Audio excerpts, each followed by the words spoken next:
In my community, the word's gotten out that I'm the one to call when you need someone to come pick up firewood. See the proof?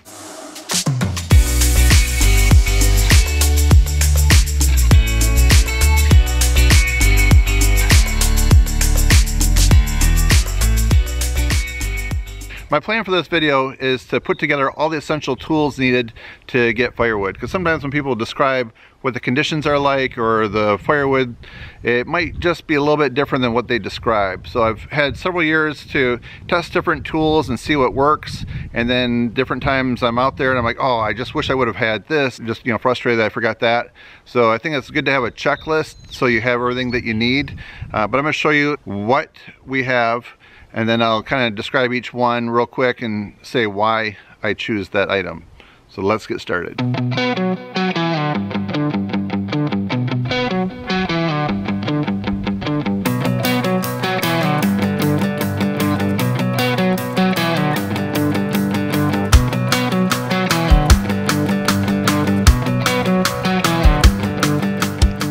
So the very first thing that I wear for personal protection equipment is this all-in-one helmet. It has head protection, hearing protection, eye protection, and it's pretty comfortable. I've had this for a long time. And then I have a good pair of Cowhide Gloves, very durable. And then Kevlar Chaps. I did a lot of research many years ago and went with the Labenville brand. And these seem to be pretty comfortable. Nice thing when you're working like in some of those pricker bush kind of situations, this keeps those like thorns from like getting into your jeans and like digging into your leg. So this is a nice thing for that. And also the Kevlar keeps you safe if your chainsaw happens to get out of hand and cuts your leg. That will stop the chain instantaneously. There's some great videos out there that I've seen. I'd kind of like to do one sometime testing how this works, like where you wrap this around a log and then hit it with your chain, and all that Kevlar just binds the blade up right away. It's pretty awesome. Okay, and then I just have a first aid kit here. I reviewed this actually a while ago. It has probably at least 100 different things in here. Alright, I just have some miscellaneous gloves because I never know who might be helping me drag firewood. So when I arrive to the job site, and depends on what the situation is. Sometimes like the utility companies have come out and they've cut the trees and they're just laying there. The last job that I cleaned up, that was the situation, so I just went with this mingle marker right here. And I've had some mixed reviews on this, but I really like it. This is a wheel for the 18-inch size. So you just roll this along the log. You start at one end, go the other, and it'll put a little blue dot, or actually an orange dot. Sometimes, as you can see, I've used blue paint as well.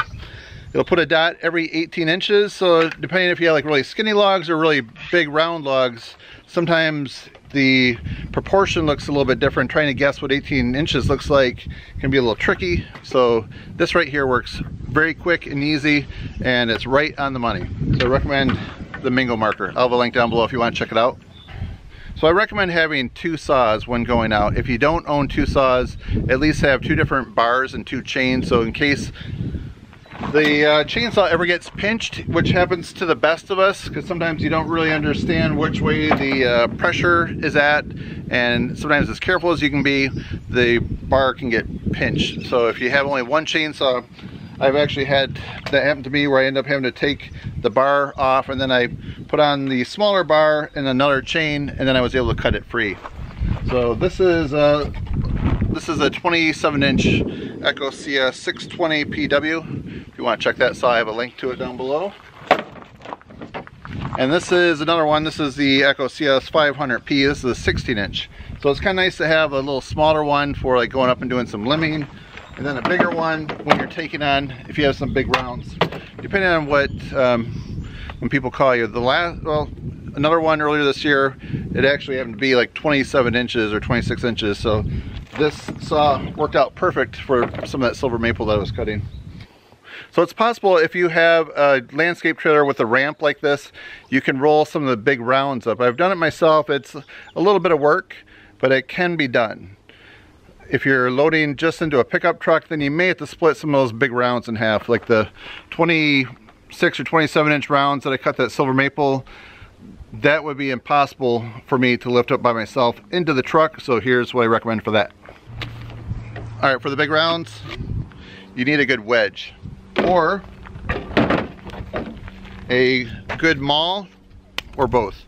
And actually, in this video, I'm going to show you that I would recommend having both.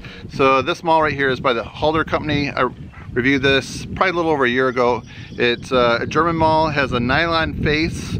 So when you're hitting, they recommend hitting nylon to steel instead of steel on steel because you can get some shrapnel. So they say it may take an extra hit or two, but this is what they recommend. So it'll keep your eyes safe and everything else safe by using this. And I've had some really difficult pieces, and this maul right here, it's a twisted, this wedge right here, it's a twisted design. It really works nice and has gotten through some really tough oak that actually a wood splitter wouldn't get through. I think it's like a 20-ton wood splitter, and it kept binding up, it wouldn't split it, but I just kept using this and that actually split it in half, these two things together. So go with what works for you, and this has been my proven winner, but you might have something else. If you do, put it down below.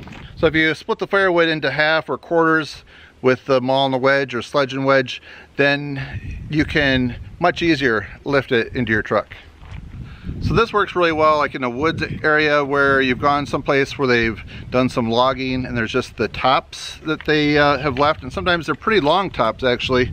So I've had it where they're dropped into like some briar and brush stuff, and it's kind of nice to be able to hook this one end to your truck and the other end around the log, and then you can just use this come along right here. I think it's rated for like 2,000 pounds or something. It really, I don't see it right offhand, but it will really pull that whole section pretty easy. You may have to go and just cut a few limbs off, but if you want to pull it closer and into the clear stuff to do cutting, this works well. All right, sometimes to drag some of the wood out, this hookaroon right here comes in really handy. You slap it into the wood, pull it out. This is great. And then I have a couple of different pair, I call them timber tongs. These are this pair right here is by the Oxenkoff company.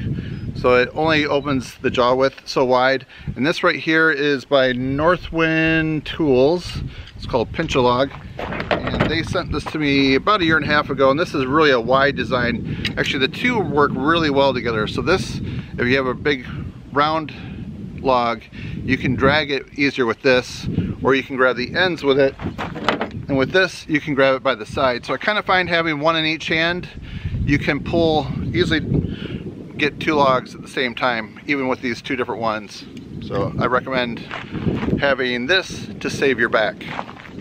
All right, we're starting to get down to the end here. So the other item I have right here for cutting and rolling logs, this is a log PB. It's by the Log Rate company.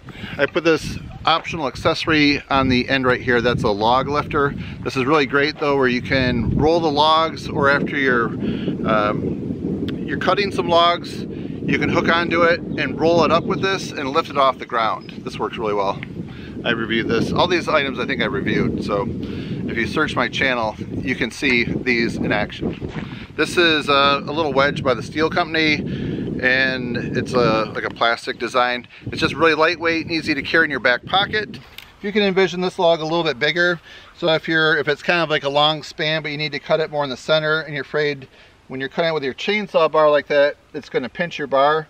After you cut a little bit with your chainsaw bar and you get it like halfway through, you can put that wedge in that area that you cut, then just look for a nearby limb and just pound that in hard enough, and that'll hold that gap from getting any closer, so when you cut with your chainsaw, it'll never get stuck. All right, and there is one more item. I'd be remiss if I didn't mention this, is a hatchet. So this one is by the Helco Work Company, the German hatchet. I just went through and sharpened this again, and this is great just to go around and quickly knock off those limbs, so you can go through with your chainsaw and start bucking up the wood. All right, so that, my friends, concludes everything that I really think you'll need to go out and be successful in your mission to go get firewood. So if you think that I'm missing something, or you think something is not really necessary, please put it down below. I'd like to hear your thoughts. But for me, this is what works. And if I'm missing one of these tools, I'm like, oh shoot, I can get by without it. Some of them I can get by without, but for the most part, I really like having them along. So I hope you find this video interesting and informative and useful. If you do, please give it a thumbs up and help support my channel. That's it, friends. Thanks for watching. See you next time. If you like this video, I think you might like a few other videos over there to the right. So please click on those. And if you haven't subscribed to my channel yet, hit that button down below. And if you want to see what I'm up to throughout the week, please connect with me on Twitter and Instagram. All right, friends. Enjoy.